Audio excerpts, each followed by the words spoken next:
And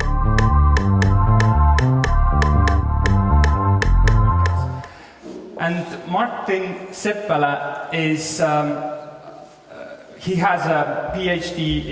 in strategic management. He is a visiting professor in many universities, and he has consulted a lot of companies. And growth and strategy is one of the key questions and points for him. I would like to welcome Martin.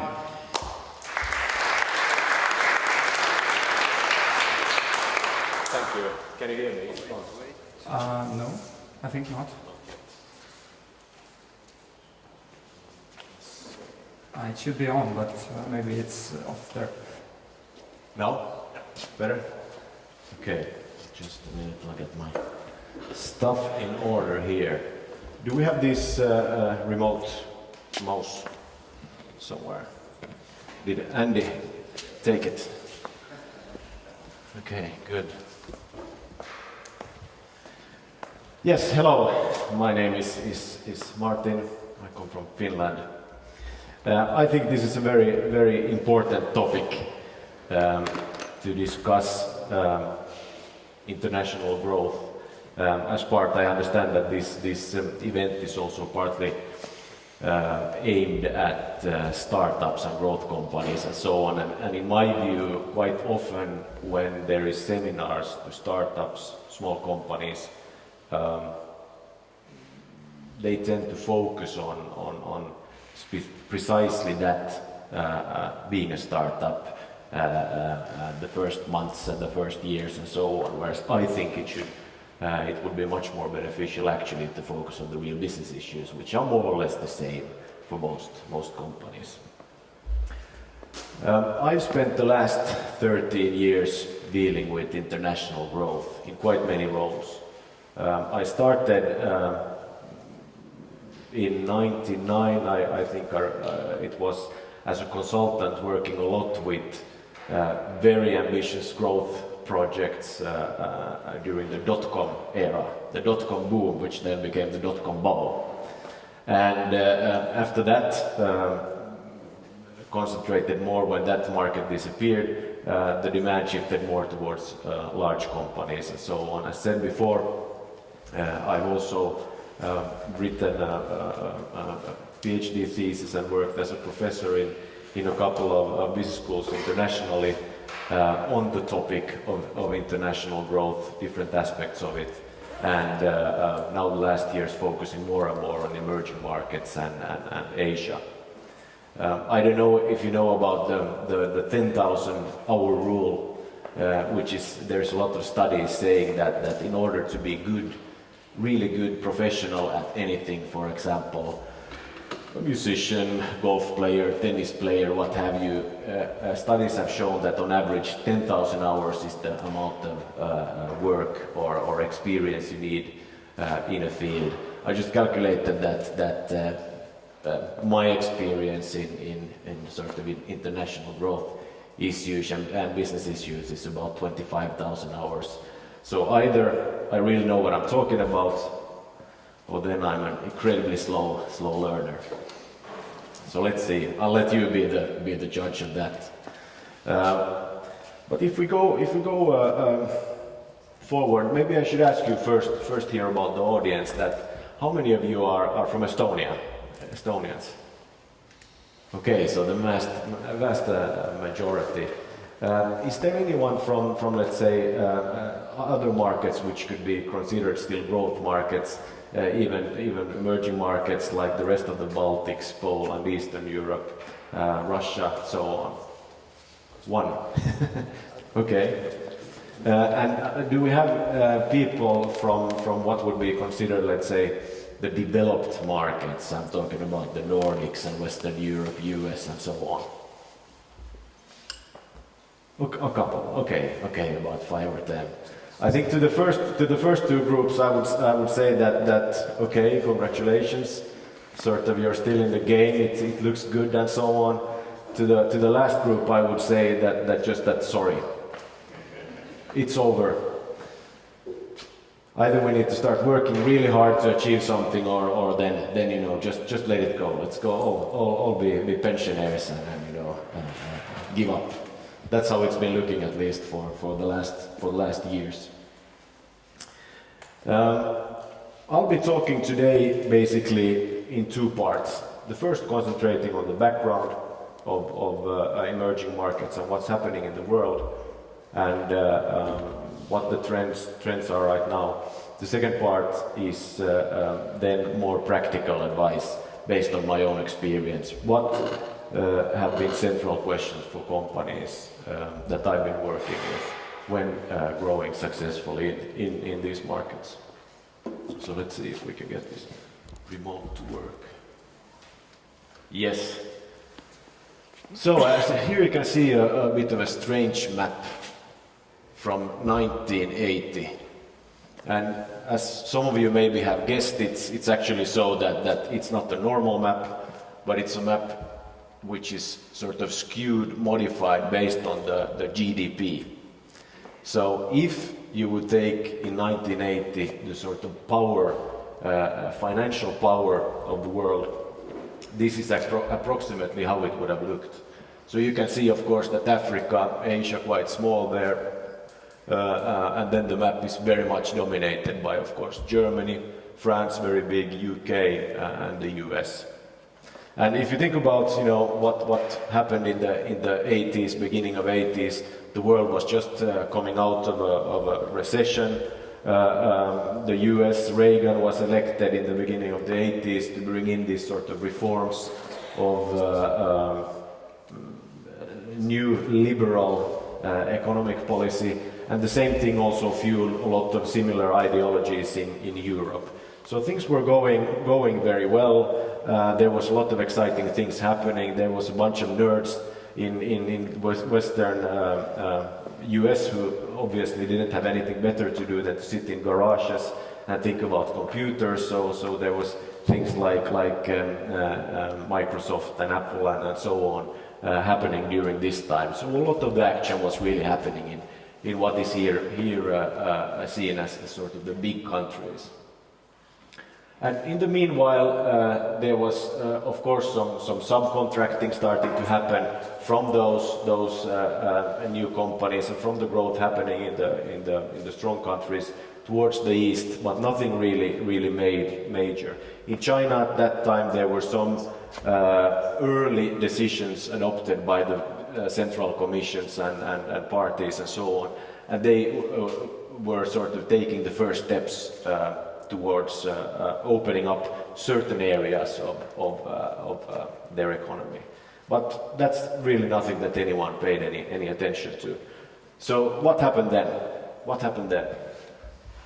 Let's see. It's, as you can see, as we're entering the 2000s, the shift is starting to become quite clear. And if we're projecting also a bit to the future, then okay, it started again, I can see. And then also we can see that Asia is becoming radically bigger than what it was. Okay, there's a loop there, but let's ignore that for now. But how many of you think that this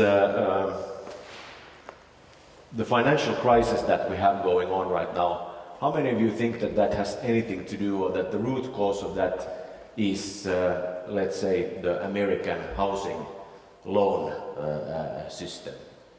Or how many of you think that the root cause of that is the euro and its fundamental errors in how it was set up? Or how many of you think that the current crisis that we have going on has anything to do with, for example, Greece or Spain and their policies, Italy and so on? I'm at least not convinced, and I can tell you that that's not the reason. The real reason is to what we are now saying is a crisis, is looping here behind me, and this is of course the shift of the power from the west to the east. I spent a lot of time in China in the autumn or end of autumn last year, and there's no crisis there. There's no crisis. Everything is going extremely well, and so on. Things are growing. There's more demand than supply, and so on. So there's absolutely no crisis. So it's not the only thing that we, and I think it's very funny when the European politicians are saying that, you know, as soon as we'll figure out this thing and settle this thing with the let's say with the stability pacts and everything else in Europe, then we'll be fine. But we will not be fine, because it will not be so that certain countries can do very well, and when we get our stuff together here in Europe, then we can do well also. It's a competition. It's a competition about products, services, salaries, taxation, what have you. So it is not so that you know, everyone can live well and prosper, but actually, you know, we are in competition with these new countries, and that's where things will start happening from now on more and more.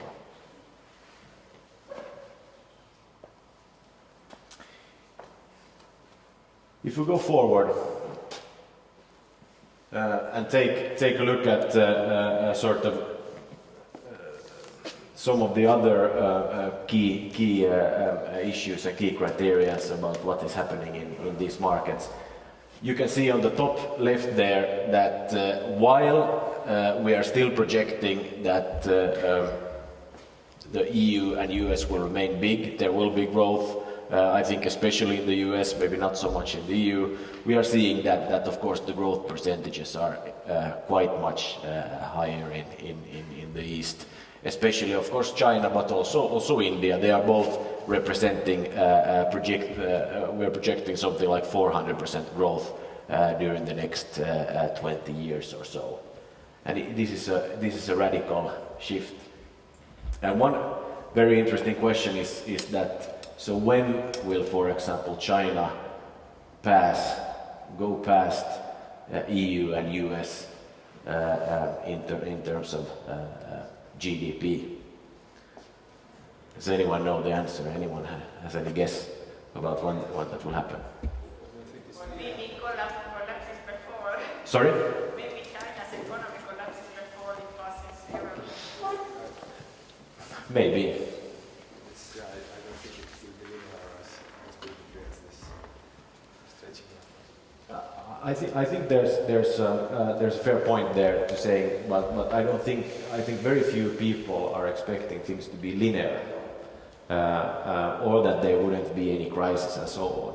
But and the people and who are making these analyses are definitely taking that into consideration. There will be bumps on the road, but I'm convinced myself that within the 20, 30, 40 years, this is the thing that will happen.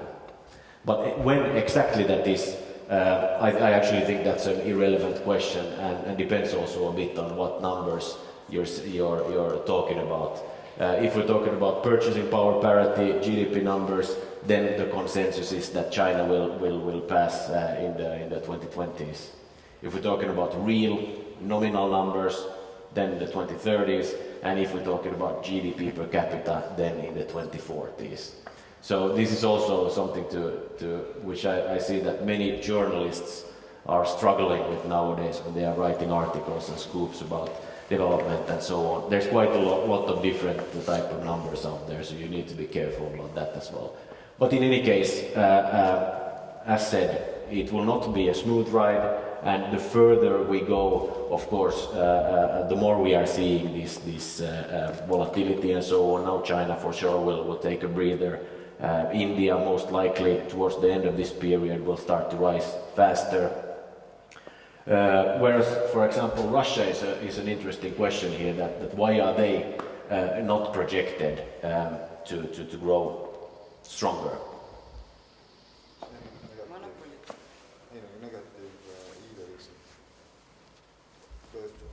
Yeah, you're right. So demography. It's Russia will be without doubt resource superpower. in the future. That's clear. If you look at the natural resources available in Russia, it's 100% clear that there will be a lot of wealth in Russia. But the reason why GDP numbers and why the sort of the relative overall economic strength will not be as strong is because of horrible demographics. The population is shrinking, and that's very likely to continue. Very interesting is that exact same thing will happen in China as well. They are already seeing it quite strongly, and if we would take, of course, now the projections beyond 2030, 40, 50 and so on, they are of course very, very uncertain. But in any case, there is quite strong consensus that India will actually at some point go past China, and that's precisely because of this demographics with the Chinese one-child policy, which has now been eased a bit when they are starting to see that this is starting to have an effect, but which is nevertheless it will still play a big role here. So what else? Very interesting, I think, as well, if we look at what has already happened in this world. Talking about number of billionaires. I mean, otherwise, if we think about the economy in general, of course, in the top countries, there would be countries like Germany and Japan and so on. But here, when we look at the top 4 countries of billionaires, US, China, Russia and India. And of course, this is a trend which we are seeing in all the emerging markets, is that the growth starts so that there is a lot of job to the masses, and then there's a lot of wealth to a small percentage of people, but the middle class isn't developing in the beginning. And that's why these kind of statistics are coming out of it. And this is also one reason why, for example, luxury goods maker LVMH announced last week record profits for their, I think we are seeing, I think Ferrari, Lamborghini and so on also doing very well, and that's precisely because of this effect. The sales have more or less gone to zero in the Western world, but they are really growing in the emerging markets. And speaking about cars, in 2009 China became the biggest car market by far in the world, passing the US, and they have passed them by far already now. I think the US is somewhere around 11, 12, maybe maximum 13 million, whereas China is just booming ahead. Number of cars. Sorry? Number of cars, Chinese cars. Okay. But I think yeah, it's a point that the value of cars is of course also a big thing. But I think what we are going to see within the next 5 years, 10 years, is that we will have a lot of brands from China, these markets, which will actually enter into the developed markets. And I think we're already seeing that with mobile phones, for example. ZTE is growing as a mobile phone manufacturer and so on. So there's a lot of these brands which we don't realize, and all of a sudden the Kneeling sports gear and so on, which is I think it's the second or third biggest sports brand manufacturer in the world, which most of you probably have never heard about, will start to enter here as well. So this is also quite big, and also here in terms of the markets, they are substantial. Well, very interestingly as well, if we think about sort of the top cities, the top sort of super cities in the world, that they are also forming in these markets. And I think a good comparison is comparing cities in, for example, then China to countries in Europe. And for example, the Shanghai city, just the city itself is a bigger market than, for example, Finland. And if we would combine, let's say, the greater Shanghai metropolitan area with Nanjing and the other cities which are located next to Shanghai, we are talking about a market approximately the same size as Poland, or a market the third of the size of Russia. So you can imagine that sort of the scale of these things is quite vast.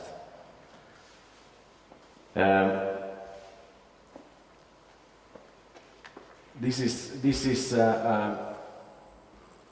something which is talked about, I think, nowadays quite a lot.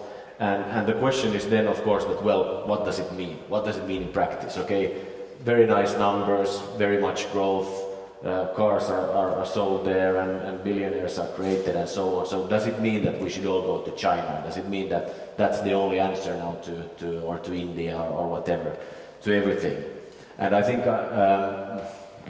I'll come back to that, but the obvious answer, of course, is no.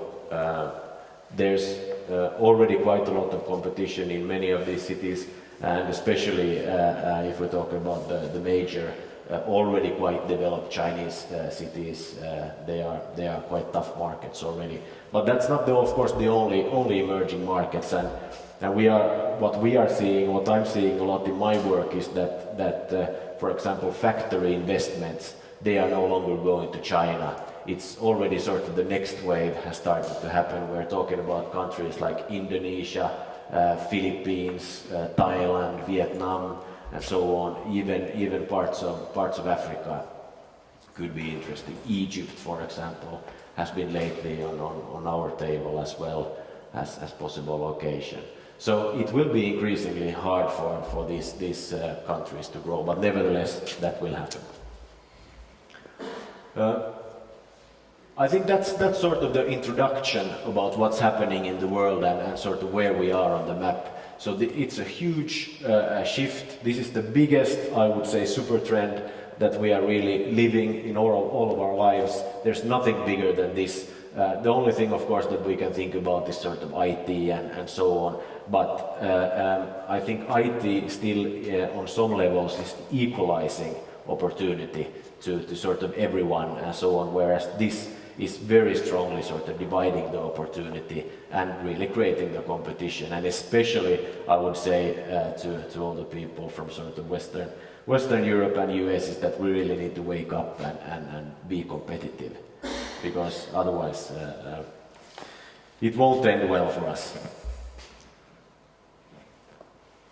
But coming to the second part then of my presentation, related to perhaps more practical advice and more personal experiences in what to do and what have the companies done that have been successful in entering into these markets, and in generally, I think, growing internationally. One thing, very, very boring teacher type of point, but nevertheless I cannot emphasize it enough. Do your homework. It's so many times that also my company is contacted by companies who are saying, well, we went there, we set up the factory, we started the operations, we did this and this, and now we're screwed. Things don't work out. For some reason, the manager left, or someone stole our business, or the competition is much tougher than we think, and so on and so on. So do your homework. And there's a very, very important point here, which maybe is not so obvious, and that is that I think everyone who has ever attended any business class and so on knows that, well, you're supposed to analyze the markets. How big is the market? Who are the competitors? The basic Porter's 5 forces and so on. That's of course also important, but that's maybe not the key essence of this point. The key point here is that when companies are coming from a more developed market, they are used to operating in an efficient market, which means, and I think this goes back to Andy's point about networking, that they are used to an efficient markets where it's possible to say that, okay, we have the transportation partner, we have the IT infrastructure provider, we have the suppliers doing this and this, so we operate sort of as a network, and our role is this. We are experts of this part, but then when you go to certain type of markets, the emerging markets, I have time and time again seen that you need to reconsider your position in sort of your role in the value chain. So, for example, if you're producing tires or you're producing food or something, you may need to organize your own transportation, you may need to organize your own IT infrastructure, security, what have you, and this sort of, to really understand that what do you need to do yourself, you need to be more vertically integrated in the value chain. And that's very important, to really understand that how does it work in practice, not only see that, well, yes, India is a huge market and you know, we can sell 10 million units and we'll have a 10% market share. You need to do that as well, but really understand this your role. Does that make sense? Do I sort of explain it in an understandable way? Yeah? Good. Second question, which is one of my favorite topics, especially talking to IT entrepreneurs and startups and so on. I would love to be challenged on this, that there are no born global companies. I hate the word born global, because it means it somehow implies that, you know, that you create this wonderful product and then, you know, you just put it out there and all of a sudden you're worth billions. Does anyone believe that exists? There is Angry Birds. There is. I think Angry Birds is a good example, and I would say Facebook also is a good example of this. That seemingly they are that, but in reality, for example, Facebook. I think in the early days, you know, it was not so that they put a site called the Facebook online, and then all of a sudden they had 500 million users. But they very pragmatically went sort of one market, one university campus at a time in the beginning to make it happen first. And I don't say that there can be these lottery tickets, what I would call them, you know, that you have such an excellent, unique, somehow sexy product that it just starts to fly. But this is a lottery ticket. This is not real sort of business. And this is my point, that I've been talking a lot with, for example, one company that's market is really global. So they are producing for telecom network. So it's IT company selling to telecom network producers. And well, that's a pretty global market. It's not so that you have in every town you have 5 telecom network producers. It's basically so that you have 4 in the world. So you have Nokia, Siemens, you have Ericsson, you have Huawei, and you have ZTE. More or less that's it. I don't know, maybe Motorola still has something, I'm not sure, in the US as well. But markets are political contexts, cultural, and so on. And when you choose to target these companies, even if there are so few globally, you have to know in which context you're negotiating, contacting, and so on.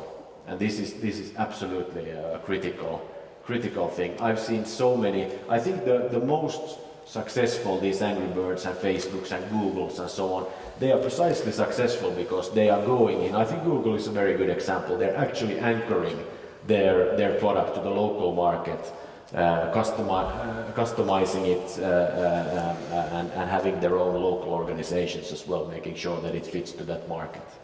So I think this is a very, very important point that we've seen with successful companies. Well, the third point maybe is referring back to what I said already earlier, and this sort of historic shift from towards the emerging markets. And now I want to sort of come back to what I said earlier. Does everyone need to go to China? And the answer, of course, is absolutely not. But there is this trend, it cannot be avoided. There is a certain growth in the markets, and it's always easier to sell in a market that is growing than a market which is not growing. And I think a very typical, let's say, benchmark which is often used is to say that while the hot markets like the BRIC countries, Brazil, Russia, India, China, and then the next 11 countries, which are this Indonesia and Turkey and Egypt and whichever are there, they are maybe growing at a pace of 3 to 4 times faster than the developed markets. But then there's also a lot of other markets where I would still count definitely Estonia as one of them, the other Baltics, Eastern Europe and so on, nearby markets, which will be growing at a pace approximately twice as fast as the developed world. It's not automatic, but on the average, this most likely will happen. And this means that even for small companies, even for startups and so on, there are emerging markets which are accessible, and you don't need to go to Shanghai or Nanjing or Mumbai or wherever. So you can have these advantages close by as well.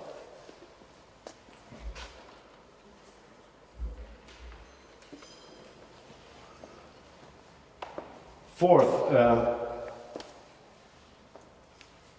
trust versus uncertainty and control versus not having control. As said, I have been working quite a lot on issues related to partnerships, alliances and so on.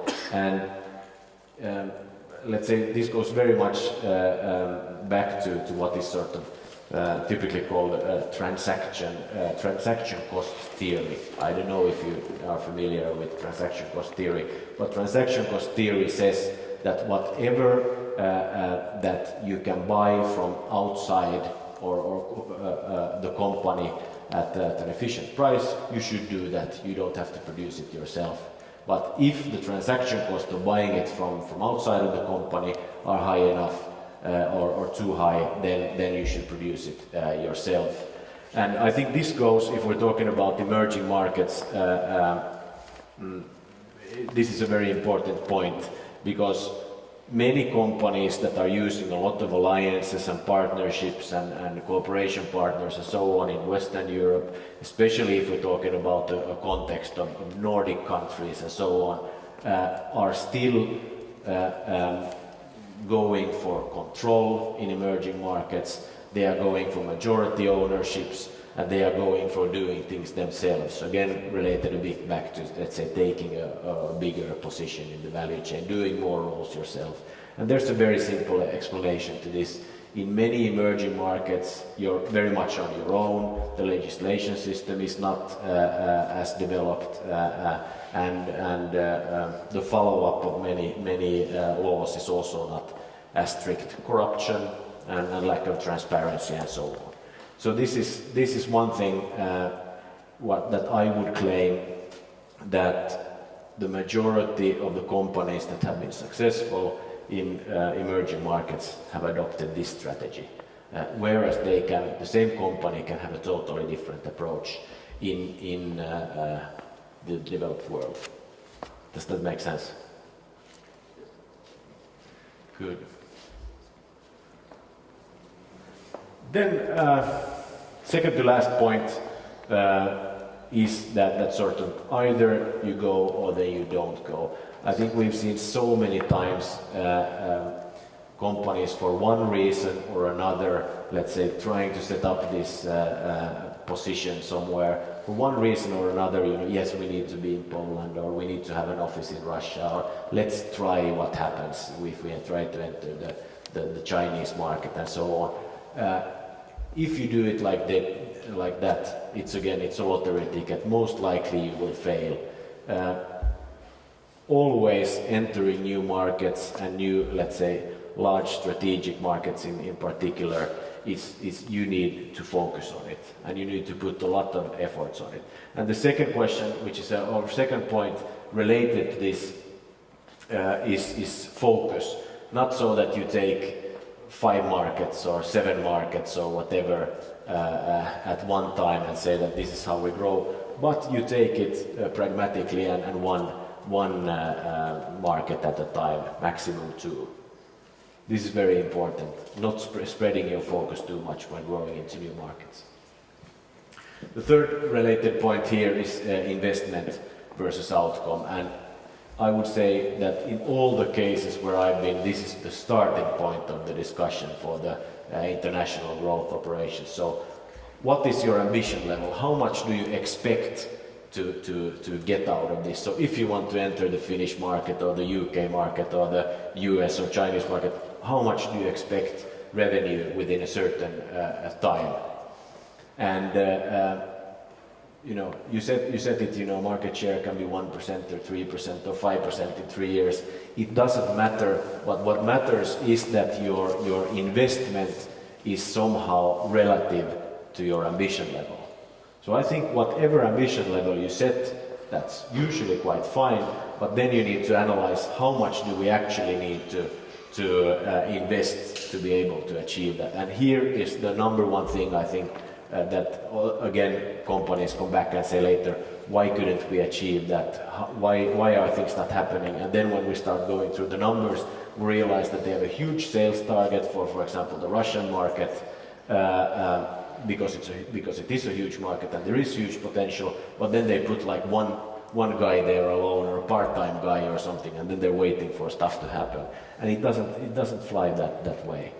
The only way to do it is to linking these things together. So 1 point left. Do you know what is maybe it's a very important topic, but do you know what is the one resource that both very big companies and small companies have exactly the same amount of? So no matter if you're, let's say, Microsoft or Google or Nokia or whatever, or if you're a 10-person company in Estonia, what is the one resource that you have? Both of them had exactly the same amount. Clients. I think Microsoft would have more clients than a small Estonian company. Well, potentially, yeah, okay. No, that's not what I'm thinking about. But I think yes, precisely what you said. So time and specifically management time, and this is also a discussion I've had very many times over the years related to that. Resources you can always hire managers here and there and so on, but in strategic growth projects, if you're really serious about entering a new market or big international growth, it always comes down to management time. And why is that? Unfortunately, the world works so that if you're in an acquisition negotiation, if you're in a very big strategic client account and so on, the clients or the acquisition targets or the joint venture partners and so on in the other country, they will want to anchor this decision with your top management. So this means that your CEO or your chairman or so on has to be there and has to shake the hand and look people in the eye and have a lunch and have a dinner and so on. And this, at least in my experience, is very similar all over the world. Is that when we are dealing with large enough issues, then the top management needs to be there. And what does it mean? Well, it means, of course, that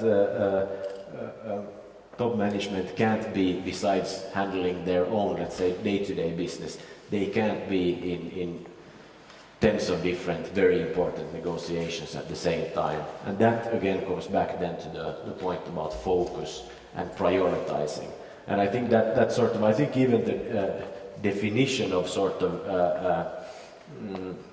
management is actually to do the best you can with a limited amount of resources. And what does that mean? That means saying no to certain opportunities that come knocking, and that means prioritization. And especially when we're talking about management time, which is not replicable, there is always just one CEO, and of course you can say that, well, actually, this our UK manager, you know, he's just as important and just as experienced as our CEO, but it's not the same thing. It's not the same thing for the counterpart. And that's why you need to prioritize, and it needs to be an explicit strategy written down, and the CEO and the chairman and the development vice president development or development director, whatever you have, they need to be committed and have time to these certain strategic growth projects. That's in a nutshell what I was going to tell you. So to summarize, first of all, of course, the biggest thing happening in all of our lives right now in the business side is definitely this macroeconomic shift towards the east. Second of all, wanted to share with you these 6 points, which is a lot about, so growth is actually a lot about saying no, priorities, and then choosing to focus on something. That's how you will succeed. Saying yes to everything is not a good idea. Thank you. I have done all the 6 points, and I realize now that I have done all it wrong, and I got my very expensive lesson. But questions from you? Yeah, there is. Just a second, I will give you my... No, we need it for the stream. About the Asian markets, but how about old Asian markets like Japan or is there still Relevant? Relevant or Worth to go. It's worth going. Yeah. I think Japan has been during the last decades in what is, I guess, often called like a stagflation situation, like a combination of difficult inflation problem with not really growth. At the same time, of course, in many of these, I didn't have that now on the data from that, but Japan is of course a huge market still.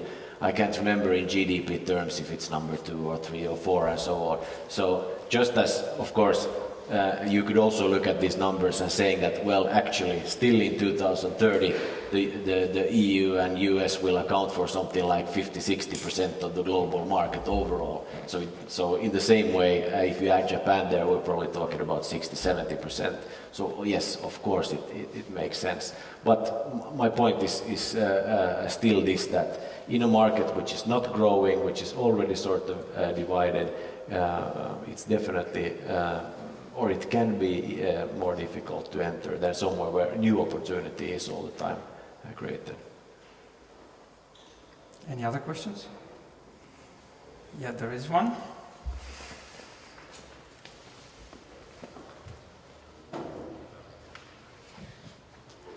What are the most important political problems and challenges when you want to enter into China? I suppose they are not always very happy, Western companies coming into their country. They are, by the way. Yeah, I think it's you could say that probably about all of these markets, that why would they be happy that someone else is coming and, you know, representing foreign capital and foreign products and so on.